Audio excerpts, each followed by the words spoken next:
I'm sitting here in my office on Park Avenue, looking out at the Manhattan skyline, and I can't help but think about how far I've come. 40 years, 4 decades in this brutal, unforgiving business called Wall Street.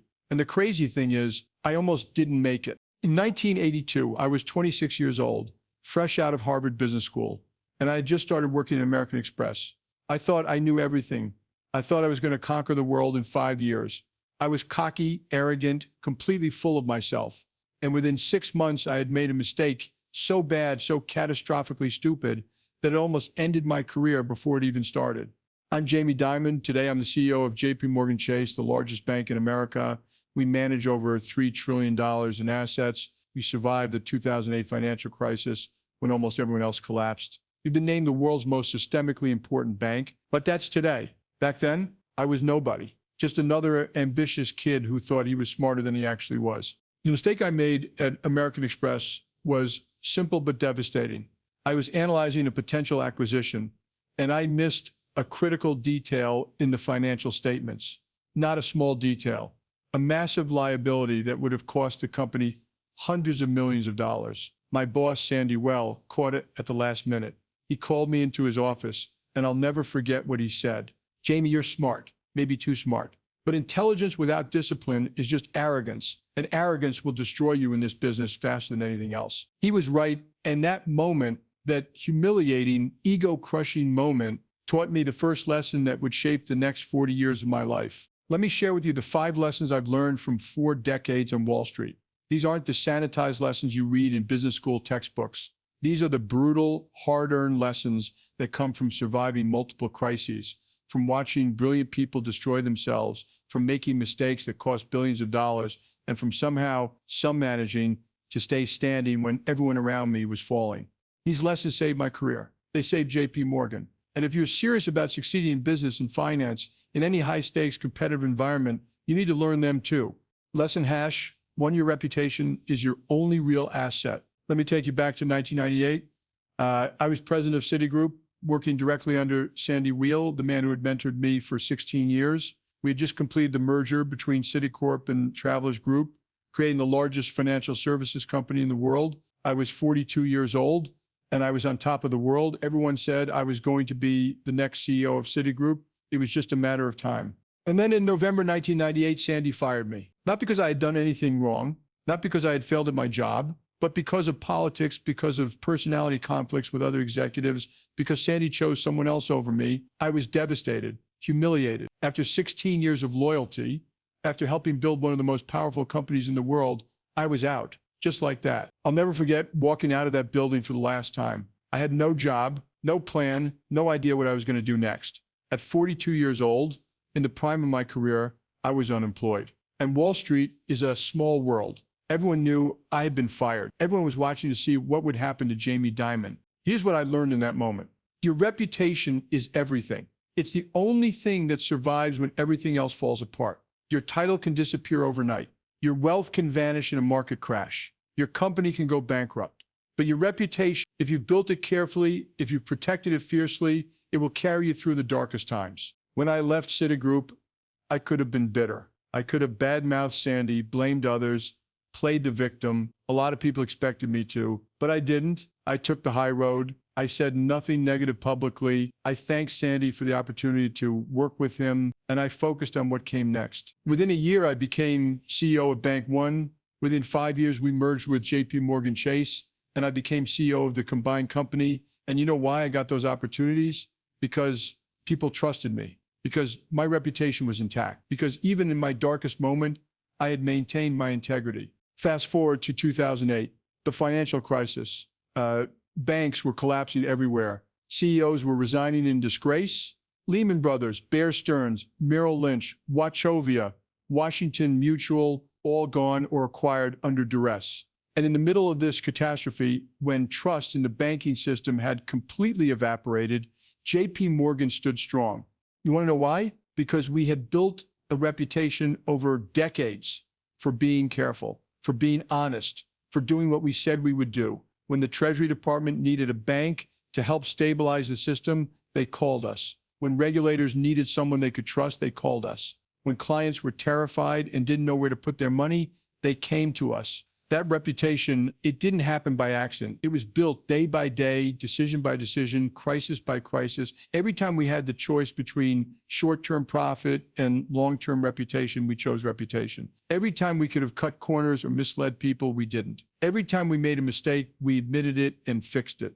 And in 2008, when the entire financial system was on the brink of collapse, that reputation saved us. It saved our shareholders. It saved our employees. It saved our clients. Here's what I want you to understand. In the short term, your reputation might cost you money. It might cost you deals. You'll watch competitors take risks you won't take, make promises you won't make, and temporarily outperform you, and it's tempting. God is tempting to say, just this once, just this one deal, just bend the rules a little bit. Don't do it, because your reputation is like virginity. Once you lose it, you can never get it back. One lie, one betrayal, one moment of dishonesty, and you're done. It doesn't matter how successful you were before. It doesn't matter how much money you've made. The stain never comes out. I've watched brilliant people destroy themselves over this. Brilliant traders, brilliant bankers, brilliant executives who thought they could get away with just one unethical deal. And maybe they did get away with it once, maybe twice, but eventually it catches up with you. Eventually the truth comes out. And when it does, you're finished. So protect your reputation like it's the most valuable thing you own, because it is. It's worth more than your bank account. It's worth more than your house, your car, your possessions. It's the foundation of everything else you'll ever build. A lesson #2, loyalty is a two-way street, but don't expect it. After Sandy fired me from Citigroup, I learned something painful about loyalty. I had been loyal to him for 16 years. I had followed him from American Express to Commercial Credit to Primerica to Travelers to Citigroup. I had helped him build an empire. I had sacrificed time with my family, weekends, vacations, everything to help him succeed. And when it was no longer convenient for him to keep me around, he let me go without hesitation. Now, I'm not telling you this to bash Sandy. He did what he thought was right for the company. And honestly, getting fired from Citigroup was the best thing that ever happened to me. It forced me to become my own leader instead of someone's number two. It led me to JP Morgan, where I've had the most successful years of my career. But it taught me a crucial lesson about loyalty. Loyalty is important. It's valuable. You should be loyal to the people who are loyal to you. But don't expect it. Don't ever assume that just because you've been loyal to someone, they'll be loyal to you in return. This is especially true in corporate America. Companies will demand your loyalty. They'll tell you they're like a family. They'll make you feel like you're part of something bigger than yourself. And maybe that's even true for a while. But when the economics change, when the strategy shifts, when you're no longer useful, that loyalty disappears fast. I've seen this happen over and over again. Loyal employees who gave decades to a company only to be laid off in a downsizing, executives who sacrificed everything for their firm only to be pushed out when a new regime took over. People who believed the company cared about them and learned too late that the company only cared about results.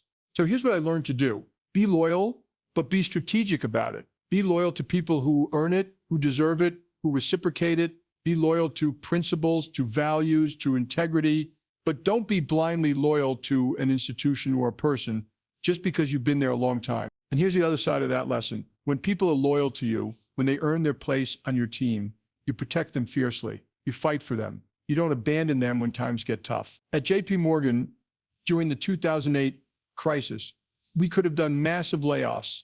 We could have cut thousands of jobs to protect our profit margins. A lot of banks did exactly that, but we didn't. We kept our people. We took care of them because they had been loyal to us, and we were going to be loyal to them. And you know what happened? Those employees worked harder than ever. They stayed with us. They helped us navigate through the crisis.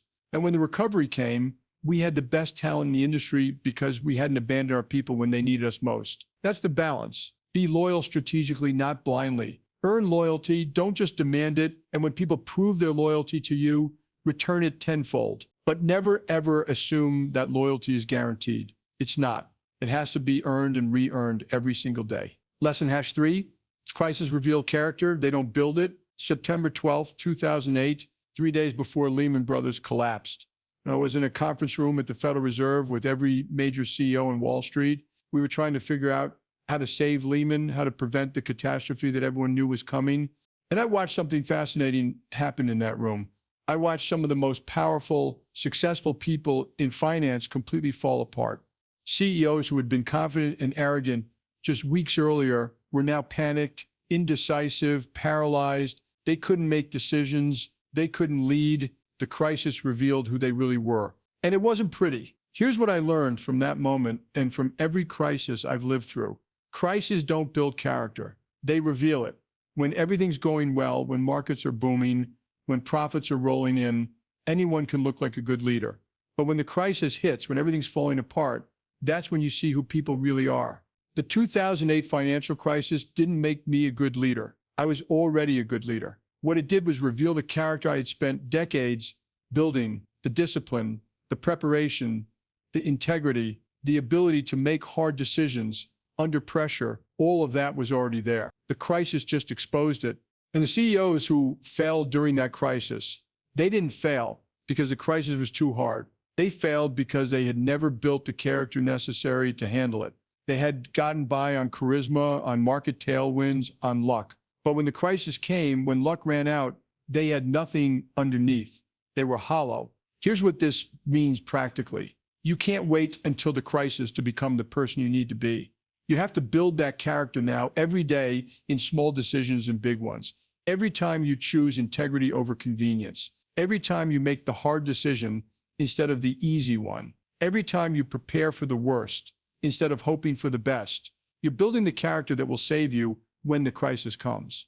At JP Morgan, we didn't just luck our way through 2008. We survived because we had spent years preparing. We had built capital cushions. We had stress tested our portfolios. We had maintained discipline when everyone else was getting reckless. We had built the character of the institution. And when the crisis came, that character saved us. I see this in hiring too. When I'm looking at candidates for senior positions, I don't just look at their resume. I don't just look at their successes. I look at their failures. I look at how they handled adversity, how they responded to setbacks, what they learned from mistakes, because that tells me who they really are. Anyone can succeed when things are going well, but can you lead when things are falling apart? Can you make decisions when there are no good options? Can you stay calm when everyone around you is panicking? Can you take responsibility when things go wrong instead of blaming others? That's character, and you either have it or you don't.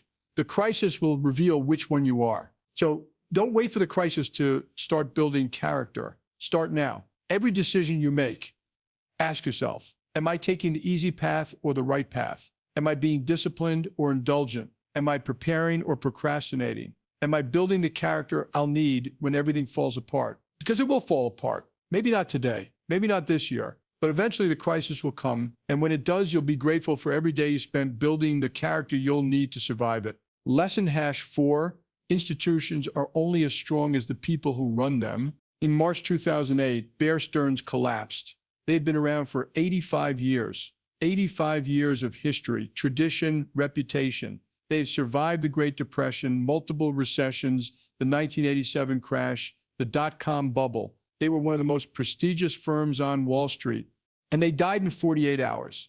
How does that happen? How does an institution that survived 85 years suddenly disappear in 2 days? The answer is simple. Institutions don't have strength. People have strength. And Bear Stearns failed because the people running it made catastrophic decisions. They over-leveraged. They took massive risks in subprime mortgages. They didn't prepare for the possibility of a liquidity crisis. And when that crisis came, they had nothing left. They were dead before they even knew what hit them. I watched the same thing happen to Lehman Brothers 6 months later. Another legendary institution, 158 years old, gone. Not because the institution was weak, but because the leaders made terrible decisions. Here's a lesson. Don't ever rely on an institution to protect you. Don't ever assume that just because a company is big or old or prestigious, it will survive. Institutions are only as strong as the people running them. And if those people are incompetent or reckless or corrupt, the institution will fail, no matter how impressive its history is. At JP Morgan, I never want our people to think we're too big to fail. We're JP Morgan, we'll always be here. That kind of thinking is cancer. That kind of complacency will destroy you because we're not invincible. We're only as strong as the decisions we make today, not the decisions we made 100 years ago. I tell my team all the time, every day we have to earn the right to exist. Every day we have to prove we deserve our clients' trust. The moment we start coasting on our reputation, the moment we start assuming we'll always be here, we're finished. The flip side of this lesson is equally important. If you're part of a weak institution, if you're working for people who are incompetent or unethical, get out. Don't wait. Don't hope it'll get better. Don't tell yourself it's a prestigious firm. I should stay. The prestige won't save you when the institution collapses. I learned this when I left Citigroup. I could have stayed, could have tried to navigate the politics, could have hung on for a few more years, but I knew the culture was broken. I knew the leadership was dysfunctional. So I left, and it was the best decision of my career. Your success doesn't depend on the name on your business card. It depends on the quality of the people you're working with and the decisions they're making. If those people are strong, disciplined, ethical, the institution will be strong. If they're weak, reckless, corrupt, the institution will fail eventually, no matter how prestigious it is. So choose carefully. And if you're in a leadership position, remember the institution is only as strong as you make it. Every decision you make either strengthens it or weakens it. There's no middle ground. Lesson #5, success is not about never failing. It's about surviving your failures. In 2012, we had the London whale scandal.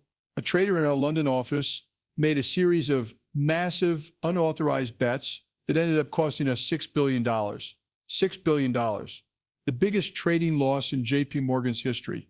And it happened on my watch. I was humiliated, furious, devastated. We had always prided ourselves on our risk management, on our discipline, on being the careful bank. And we had just lost $6 billion on stupid trades that never should have happened. The media destroyed us. Regulators investigated us. Senators hauled me in front of Congress and grilled me for hours. Our stock price tanked. Our reputation took a massive hit. It was one of the worst moments of my career. And you know what? We survived it. We learned from it. We got better. We overhauled our risk systems. We changed our trading controls. We held people accountable, and we came out stronger. That's the final lesson.